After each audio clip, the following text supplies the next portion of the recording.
नांदेड जिल्ह्यात गेल्या 2 दिवसापासून जोरदार पावसाने हजेरी लावली आहे। नदी नाल्यांना मोठा पूर आल्याचं चित्र पाहायला मिळतं। नांदेड शहरालगत वाहणाऱ्या आष्णा नदीचं चित्र आपण पाहतोय। आष्णा नदीने जे आहे ते धोक्याची पातळी या ठिकाणी ओलांडल्याची आपल्याला पाहायला मिळतं। मोठा पूर आष्णा नदीला आला आहे, त्यामुळे मोठ्या प्रमाणात जे आहे ते शेती पिकात सुद्धा नुकसान होण्याची शक्यता आहे। आपण बघतोय आष्णा नदी काठावरच्या असलेल्या पिकांमध्ये मोठ्या प्रमाणात पाणी शिरले। या बाजूला जर आपण बघितलं तर ऊस आहे, अक्षरशः हा संपूर्ण ऊस जो आहे तो पाण्याखाली गेलाय आणि कालपासून जे आहे ते आष्णा नदी अशा प्रकारे वाहते। मात्र आज जे आहे ते आष्णा नदीनं धोक्याची पातळी ओलांडल्यामुळे चिंतेचं वातावरण पाहायला मिळतं। खरं तर जिल्हा प्रशासन सुद्धा अलर्ट आहे, मात्र पावसाचा जोर कमी होताना आपल्याला पाहायला मिळत नाही। त्यामुळे अशा पद्धतीने जे आहे ते आष्णा नदीला मोठा पूर आल्याचं चित्र आपल्याला पाहायला मिळतं। तर दुसऱ्या बाजूला नांदेडहून मालेगावकडे जाणारा रस्ता सुद्धा आष्णा नदीच्या आलेल्या पुरामुळे बंद झालेला आहे। एकंदरीत ह्या आष्णा नदीला आलेला महापूर या ठिकाणी आपण पाहतोय, यामुळे जे आहे ते मोठं रुद्ररूप धारण केल्याचं या ठिकाणी आपल्याला पाहायला मिळतं। गेल्या 2 दिवसापासून नांदेड जिल्ह्यात जोरदार पाऊस सुरू आहे। अनेक जे आहे ते मंडळात अतिवृष्टी सुद्धा झाली आहे,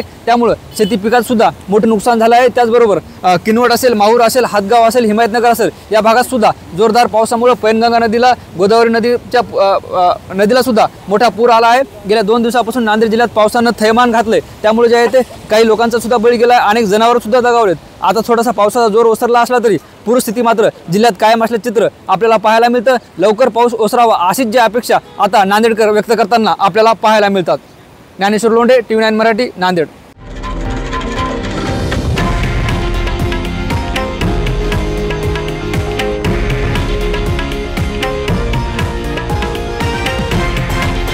हे आहे देशातील नंबर 1 न्यूज नेटवर्क आणि आपण पाहत आहात TV9 मराठी, एकमेव।